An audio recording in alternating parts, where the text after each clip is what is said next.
আসসালামু আলাইকুম। আশা করি আপনার সবাই ভালো আছেন। তো আপনাদের দোয়ায় আমরাও ভালো আছি। তো আজকে আরেকটা ভিডিও নিয়ে আসলাম 734 ডাউন তিতুমির এক্সপ্রেস পবিত্র জুম্মার দিনে তেলখোল লোকোমোটিভ WDM 3D নিয়ে আসতেছে এবং আমি দেখাচ্ছি ওটি 2 নম্বরে ইন করবে এবং 1 নম্বরে 765 নীলসাগর দিয়ে মার খাচ্ছে। নগদে 765 থেকে মার খাইলো, প্লাস 20 থেকে 22 মিনিট এখানে বসবে এখন। তারপরে ছেড়ে যাবে পার্বতীপুরের উদ্দেশ্যে এবং পার্বতীপুর যায় 2টি ট্রেনের ক্রসিং হবে রূপসার সাথে। তো আপাতত তিতুমিরের সাথে কট হচ্ছে তেলকোট WDM 3D 6541 নিয়ে।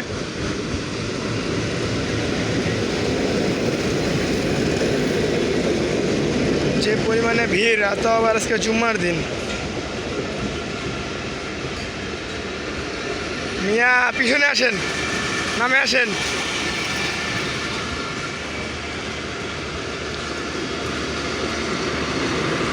র্যাকগুলো ছোট ছোট, দেখা গেল প্ল্যাটফর্ম কি, দেখা গেল সৈয়দপুর রেলওয়ে স্টেশনে ফ্লাইওভার আছে, ফ্লাইওভারের তল পার হয়ে যাবে, মনে হবে থ্রুপাস যাচ্ছে, কিন্তু আসলে এটি থ্রুপাস যাবে না।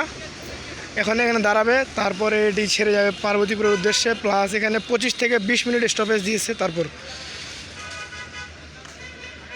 নগদে কট আছে, মানুষ এখন সবাই দৌড়ে হুমড়ি করে উঠাউঠি করবে, কিন্তু আসলে তারা ভুল। নীলসাগরকে এখানে মার দিছে, নীলসাগরের সাথে ক্রস হবে, তারপর ছাড়বে। তো আজকে দেখাচ্ছি পবিত্র জুম্মার দিনে এই জায়গাতে কতটুকু ভিড় হয়। যে হারে ভিড়,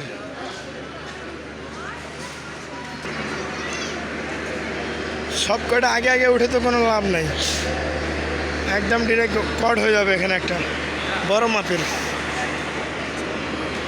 তো তেলখর 65 নিয়ে আসছে।